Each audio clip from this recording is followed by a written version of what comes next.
Hello guys, I'm doing this video as a prelude to a blog that I'm releasing regarding an interview with Representative Kathy McMorris Rogers, and I felt it was important because I'm having a really hard time with much of what she says. 2 years ago, she was someone I trusted to do the right thing by those of us trying to advocate for people with disabilities. She was someone we thought of as a true representative, not just a figurehead, someone who was power hungry and let partisanship rule the agenda beyond what was right. Now, after watching this interview, I'm confused and feeling honestly betrayed, and that's why I wanted to sort of get there. But as I said, I wanted to get it first. As most of you know, I'm an orthopedic surgeon and a parent of a nearly 21-year-old daughter who's amazing in her own right. I've written 4 books and run an advocacy site regarding and dedicated to people with disabilities, both physical and intellectual. So I do feel like I have some understanding of the issues and feel like my opinions at least have some merit. My amazing daughter just finished her college program and is now working as a summer intern for our U.S. Senator Marie Cantwell.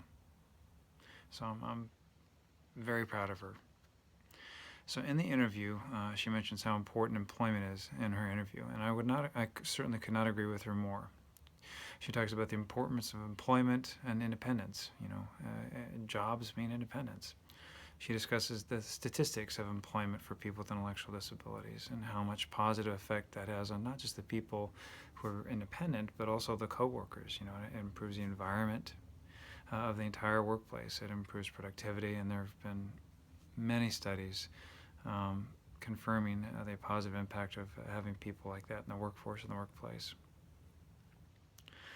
Her son, whose name is Cole, has Down syndrome, and he needs a little extra health care, and having health care that best fits your needs is crucial, and it's her goal to make sure that everyone has access to that. So she addressed the issue of health care and how important it is, and discussed having choice when it comes to making those health care decisions.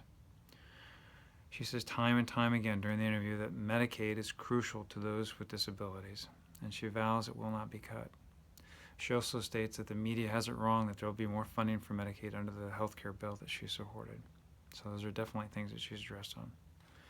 And last, maybe not last, but the last thing we're going to talk about is she discussed the importance of education and inclusion for everyone, but particularly people with intellectual disabilities. She states that our progress towards inclusion in schools makes all the difference when looking at outcomes and independence for those with intellectual disabilities. So basically, employment, healthcare, and education. All things that we can agree with completely.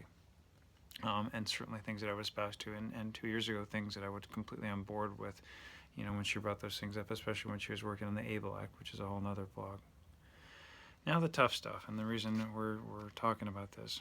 It's all tied together. Employment, support, and transition programs for college and employment with people with intellectual disabilities are tied to Medicaid. And the bill she supports will result in less money for those services, which leads to her saying that she doesn't want to cut Medicaid, even though she supports and voted for a bill that essentially does just that. She states that the media has it wrong, that her bill does not do that. But it's not just the media, it's the CBO, the Kaiser Health Foundation, and every other major medical hospital insurance group has agreed with that as well. She talks about Medicaid going up under her plan, and says that it's going to do that for the last 10 years, and whether or not there's another program at the end of that rainbow, it really is not clear.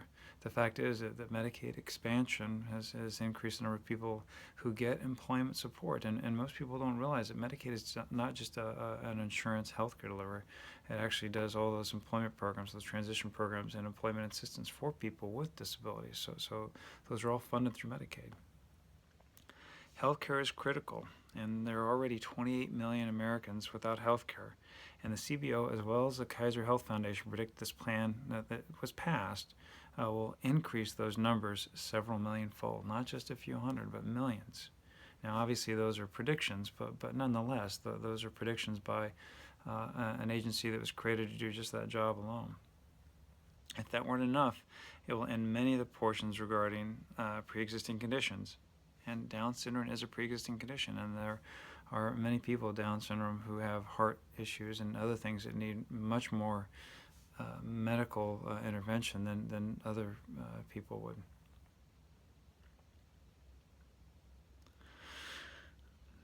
Many of the GOP have said that lack of insurance doesn't kill people, and I know that sounds dramatic, and I don't mean to make that sound like we're killing people. I don't, but that is actually not true, because there is a study in the Annals of Internal Medicine reviewing all of the current evidence supporting the increased mortality and worsening health of those without insurance. Now, there are many co-founders. That means things that make this situation a little bit more difficult to understand, that confuse the issue. But the fact is, there is an increased risk of dying if you don't have insurance. If you don't have insurance, you have increased risk. There's just, statistically speaking, and these are studies looking for the last between 10 to 15 years. Education. She cites the importance of education, yet the early intervention programs for people with intellectual disabilities are based on, you guessed it, Medicaid. To make this even more inspiring is the fact that the current Secretary of Education, whom she supports, is propagating an agenda which has been shown time and time again to be discriminatory against those with disabilities. Whatever you think about charter schools and vouchers, it has never been shown to be a positive for people with disabilities. Having said that, I must confess that there's currently a movement, particularly in our Catholic schools, to improve inclusion and help right those wrongs. But that's not what this administration is proposing. So I want to make it clear that there's some wonderful things happening out there in some of the private schools. Not all of them. And I can tell you that I've moved my family twice because of schools, because the schools where we were going weren't adequate, and private schools would not accept my daughter. In fact, there was a private school that when we sent the transcripts for my daughter's education, essentially what her goals were, where she was at a reading level, all those things, they accepted her. However, when they found out she had the diagnosis of Down syndrome, they rejected her. And this is, of course, after we moved. So guess what? We moved again. So this is a subject that I'm very familiar with, and the fact that this is being propagated by somebody who touts education inclusion, who lives in a state who is actually at the bottom of the rank and file with regard to inclusion, I think says a lot. And the word hypocrisy, I think, is going to come up a couple more times. So the argument from Kathy McMorris Rodgers that the media has it wrong, that the liberals are making this up, except she is the only Republican in the state who supported the bill. The other two who voted against it don't have a child with Down syndrome. The bill was passed before the CBO, which is a nonpartisan organization created for exactly this purpose, had a chance to review it. Last, every major medical society, hospital group, and insurance company has come out against this. If part of this bill is to support doctors and hospitals, why would you not listen to them? I don't understand that. So it's not just the liberals and the crazies saying this. This is her GOP colleagues and the people that she is touting support for. As a surgeon who has practiced for nearly 20 years in different states, I was in the Air Force, I was in private practice, and I'm now working with the Kaiser Co-op. I have a unique perspective. I've seen it. Every single day of my career, I've had to make decisions based on what insurance companies were going to pay for or not going to pay for, whether it was the military, whether it was TRICARE, whether it was Blue Cross, whether it was Kaiser. That was true before Obamacare, that was true during Obamacare, and I'm sure that's going to be true for whatever comes next. Her comments seem to reveal a lack of understanding of the physician-patient relationship and how that is truly affected by what she proposes. And if so, then as a representative, shouldn't she listen to what we, the people who supposedly know, have to say? I was behind her 100%, and as those of you who know me know, I work every day on advocating and doing what I can to make the world a little bit brighter spot. And as a result, I'm doing this video because I really want somebody to explain this to me, somebody who I trusted, who now is defining hypocrisy, and I truly don't understand. So please take part, forward me your messages, your thoughts, and watch the video. It's very telling. Thank you very much.